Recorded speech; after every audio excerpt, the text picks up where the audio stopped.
नींद तो वहां है जहां पेट भरा हुआ है। तो दिमाग कमजोर किसी का नहीं होता, सुसुप्त अवस्था में होता है। जब तुम उसे जगाते हो किसी डायरेक्शन को लेकर, तब वो पेन फील करता है। तो पहले चरण में क्या करता है, वो तुमसे कहेगा नहीं मैं पेन में हूं। उसके पास एक बड़ा अच्छा तरीका है, कहता सो जाओ। 14 घंटे को बैलेंस करना है, 14 आवर्स। तुम्हारे पास सिर्फ 14 आवर्स होते हैं, बहुत, क्योंकि जो लोग बहुत ज्यादा अत्य करते हैं ना, अत्य, वो ज्यादा भाग नहीं पाते। और अगर नींद को जीतना ही तुम लोग चाहते हो कि नींद आए ही ना, नहीं उसका तरीका मैं बता रहा हूं। अरे मैं बता रहा हूं, यही इलाहाबाद में कितनी देर तक मूवी देख सकते हो एक बार में, कितने घंटे लगातार, नहीं कितनी क्षमता है तुम्हारी। मान लो तुम्हें मूवी के साथ बैठा दिया है, और तो कितनी लगातार एक साथ कितनी दे सकते हो? 6, 5, 4, 3, कितनी लगातार? 2 मतलब 6 घंटे है ना, 6 घंटे। और 10 मिनट तुम पढ़ते हो तो तुम्हें नींद आने लगती है। यही है ना तुम्हारी बीमारी? 45 मिनट, चलो 1 घंटे मान ले, तब तो तुम्हारा दिमाग अच्छा है। अगर 1 घंटे बाद आ रही तब तो अच्छा है। दिमाग जिस चीज को अडॉप्ट नहीं कर पाता, वहां छोड़ देता है चीजों को। ये उसकी बहुत खास बात है। जिस चीजों से वो कनेक्ट नहीं हो पाता, जुड़ नहीं पाता, तो सो जाता है। कहता कहा है सामने रखो, हटाओ यार। और जिस चीज में वो जुड़ जाए, तुम तो बोले ना कि तुम 2 मूवी एक साथ देख सकते हो, ऐसे ही से लोग हैं जो 6 देख लेंगे, लेकिन वो एनसीईआरटी नहीं पढ़ सकते।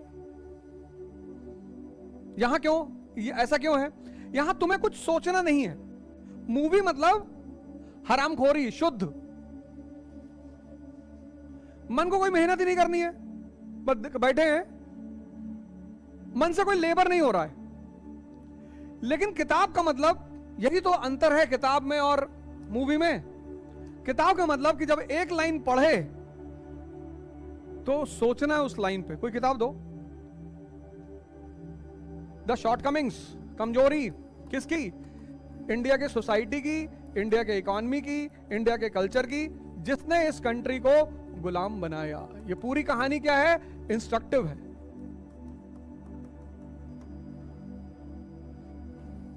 एक पैराग्राफ तैयार, ये सोचना है, यहां सोचना नहीं है। तो जिसका दिमाग, सुनना तुम भी, बड़ा अच्छा क्वेश्चन इसने पूछा।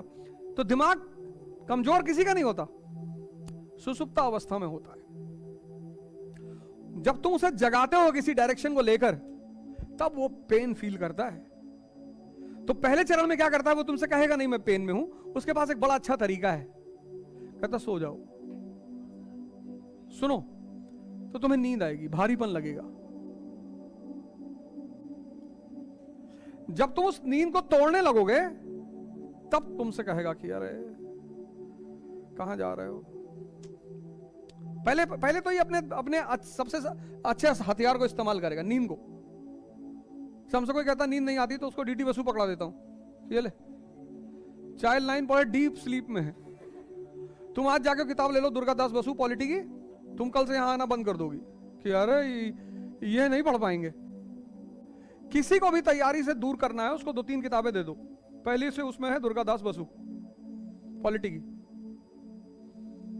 कह दो अगर ये किताब पढ़े तो हो सकता है निकले, हो सकता है। और एक उसको सुमित सरकार पकड़ा दो, मॉडर्न इंडिया वाली, आधुनिक भारत वाली। और उसको पकड़ा दो दत्ता सुंदरम, कह दो ये 3 किताब अगर पढ़ लिए तो आईएएस। छोड़ देगा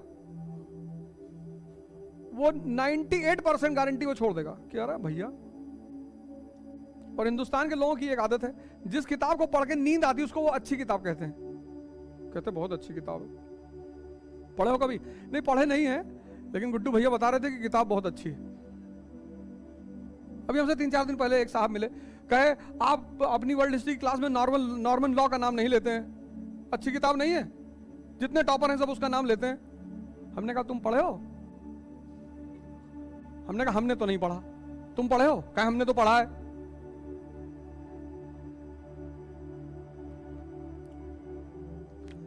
हमने कहा अल्फ्रेड मैहन ने क्या कहा है, वर्ल्ड वॉर क्यों होते हैं? क्या कौन? हम कहा अल्फ्रेड मैहन। क्या ये उसमें दिया है?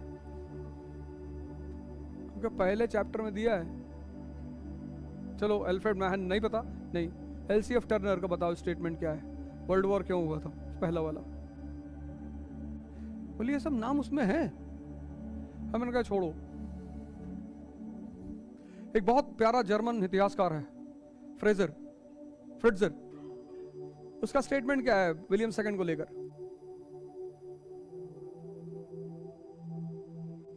हम कह जाओ, ये तो 44 डिग्री पारा हो गया है। तुम्हारा काम पहले है ज्योग्राफी को समझना कि क्या है ज्योग्राफी। तो सबसे सरल किताबें उठाओ, लैटिट्यूड क्या होता है, लॉन्गिट्यूड क्या होता है, क्लाइमेट कैसे डिसाइड होते हैं। जब तुम समझने लगे तब उसकी एडवांस बुक उठाओ। यह फॉर्मूला है। जब तुम समझने लगे क्लाइमेट क्या है, एक्लिप्स कैसे होते हैं, अब तुम समझने लगे, तब तुम जब बड़ी किताबें उठाओगे तो अब समझ तो तुम्हारे पास ऑलरेडी है ना, तुमको पता है लोकसभा क्या है। और तब तुमने जब लक्ष्मीकांत उठाई तो तुम सोच के देखो, तुम्हें पता है लोकसभा क्या है, और फिर तुमने लक्ष्मीकांत उठाई तो पहले से जो पता था वो प्लस जो उसमें से तुम्हें नया मिलने लगा वो तुम बाहर निकालने लगी। बस हो गई पढ़ाई। अब अगर तुमने पहले दिन लक्ष्मीकांत उठा ली बिना पता किए तो तुम गई। तो नींद आना कोई बुरी बात नहीं है, आने दो। अच्छा, एक हथौड़ी ले आओ छोटी सी,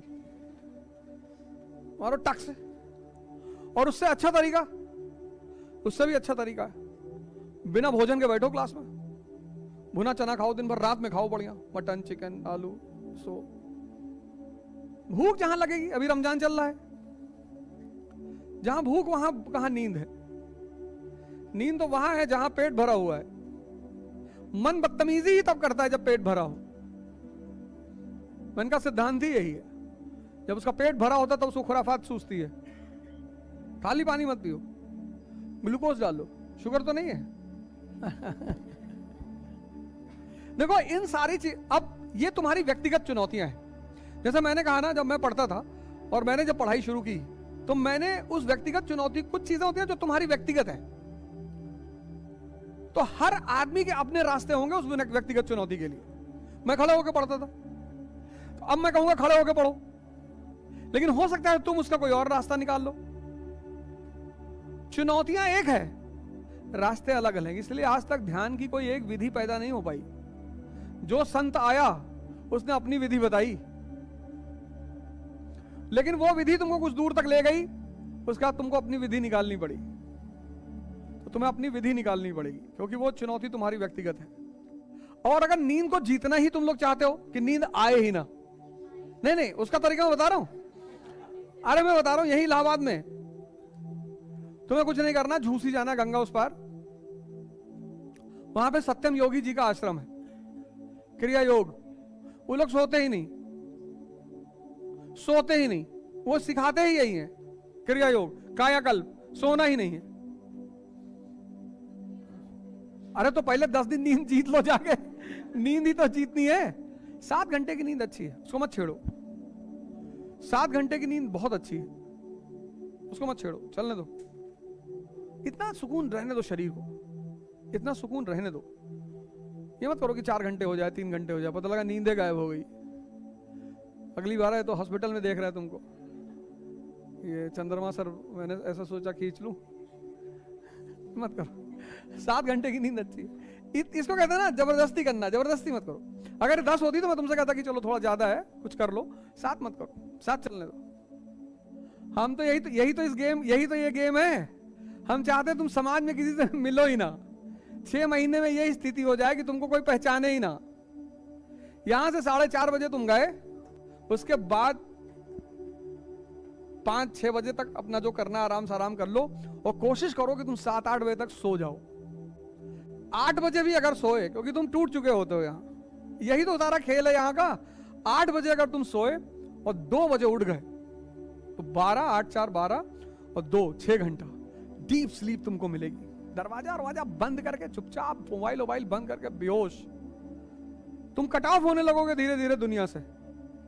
अगर तुम यहां क्लास कर रहे होगे तो तुमने एक बात नोटिस की होगी, अब तुम्हारा जो सोशल रिलेशन है वो खत्म हो रहा होगा। यही सब तो मैं चाहता हूं, यही तो साजिश है मेरी कि तुम बाहर मत बोलो किसी से। 14 घंटे को बैलेंस करना है, 14 आवर्स। तुम्हारे पास सिर्फ 14 आवर्स होते हैं, इस 14 आवर्स का इस्तेमाल करना होता है। 10 घंटे में तुम्हारा सोना है, यहां तुम जो कर लो, मतलब नींद है तुम्हारी, स्लीप है, इसी में तुम्हारा एसेसरीज है, वॉशरूम जाना है, नहाना है वगैरह वगैरह, और योगा है, मेडिटेशन है, ये सब तुम्हारा इस 10 घंटे में। जितनी स्लीप कम कर लोगे, मान लो 6 घंटे की स्लीप कर लिए, पर 6 घंटे डीप स्लीप। नींद को मारना नहीं है, अगर तुम नींद को मारे तो एक दूसरे रोग के शिकार हो जाओगे। नींद ना आना भी एक रोग है। कुछ लोग क्या करते हैं, कुछ चीजों को मारना शुरू करते हैं। मारना नहीं है, डीप करना है, डीप। डीप स्लीप कब आती है? 9 बजे से 1 बजे तक। लेकिन 9 बजे कोई सोता ही नहीं, लोग 12-1 बजे तक जग रहे हैं, उसके बाद नींद आती नहीं। गांवों में पहले लोग अंधेरा होते सो नहीं जाते थे, तो एक नई बीमारी पैदा हो गई अब लोगों को, नींद ना आने की। आती, लोग अब थक जाते हैं, टूट जाते हैं तो सो जाते हैं, लेकिन नींद नहीं आ रही है। तो तुम इसको 14 घंटे मान लो, 10 घंटे हमने मान लिया तुम्हारी 7 घंटे की स्लीप है और 3 घंटा तुम्हारी एसेसरीज। अब ये 14 घंटा बचा तुम्हारे पास। इस 14 घंटे में तुम्हारे पास, अगर तुम यूनिवर्सिटी जाते हो तो 4 घंटे मान लो, 3 4 तो 4, फिर उसका तुम्हारे पास 10 घंटे बचे हैं। टाइम को पहले डिवाइड करो कि तुम्हारे पास टाइम है कितना, फिर उसको मैनेज करो। तो तुम्हारे पास, सबके पास 14 घंटा होता है। अब जिसने यहां 7 घंटे की नींद को 5 कर लिया कि 5 घंटे डीप स्लीप कर ली, तो 2 घंटा यहां भी मार दिया, तो तुम्हारा 8 घंटे में सारा काम हो गया। 2 घंटा इधर तुमने बढ़ा लिया, पर कोई जरूरत नहीं है, इतनी जान देने की जरूरत नहीं है। वो यूपीएससी तुम्हारी जान ले ही लेगा, तुम उसकी चिंता ना करो। जैसे ही प्री निकलेगा, वो तुमसे इतनी मेहनत करवाएगा कि तुमको याद ही नहीं रहेगा कब दिन हो रही, कब रात हो रही, कब क्या हो रहा है। तो बहुत स्मूथली, बहुत स्मार्टली, आराम से चलो अपने आप को डेवलप करते हुए। बहुत, क्योंकि जो लोग बहुत ज्यादा अत्य करते हैं ना, अत्य, वो ज्यादा भाग नहीं पाते। इतना करो जितना तुमसे डेली हो, खुशी से, जितना तुम डेली कर सकते हो। तुम डेली 6 घंटे पढ़ सकते हो, ठीक है, 4 साल में तैयार हो जाएगा, सिलेक्शन हो जाएगा। लेकिन तब तुम ये मान के चलो कि 4 साल लगेगा। यहां तुमने इसको बढ़ा दिया, 8 घंटे कर दिया, तो 2 साल लगेगा। लेकिन ये 8 घंटे और 5 घंटे की सोचना, ये तो सिटिंग है, ये सिटिंग की बात कर रहा हूं, 6 घंटे सिटिंग। कुछ लोग सिटिंग को ही पढ़ाई मानते हैं, गलत ना, सिर्फ सिटिंग पढ़ाई नहीं है। इसलिए कुछ लोग बैठे ही रह जाते हैं 12 घंटा 15 घंटा, माइनस में जा रहे हैं। सिटिंग 6 घंटे की, तो डाइजेशन 6 घंटे की, तो ये 12 घंटा हो गया। सिटिंग 8 घंटे की, तो डाइजेशन 4 या 5 घंटे की। इसको देखो ये कितना है, ये इस पे लोग नजर ही नहीं डालते, डाइजेशन वाला। ये बहुत जरूरी है, मनन, सोचना, इसमें कई चीजें आती हैं, इसमें डिस्कशन भी आता है। एक टॉपिक तुमने तैयार कर लिया, अब तुम दोनों लोग शाम को मिले और 2 घंटे में तुमने इसको समझा दिया पूरा, तो वो 10 घंटा भी ऐड होगा पढ़ाई में। ये जो है सोचने वाला राउंड, इसमें कई चीजें आती हैं, सोचना आता है, कैलकुलेशन आता है, डिस्कशन आता है, लिखना आता है, ये सब आता है, पर वो डेडिकेटेड पढ़ाई को ही रहता है। तो सिटिंग पर बहुत ज्यादा वो नहीं करना है कि हम 12 घंटा बैठते हैं। 12 घंटा बैठना नहीं है, 12 घंटा बैठने, 12 घंटे की पढ़ाई में कितना एब्जॉर्ब हो रहा है, ये जरूरी है। जैसे कुछ लोग भजन करते हैं, ध्यान करते हैं, 4-4 घंटे बैठे हैं, लेकिन यहां पर्दा ऑन है, बैठे तो हैं 4 घंटे, पर कुछ डेवलप नहीं हो रहा है, कुछ ग्रोथ नहीं हो रही है।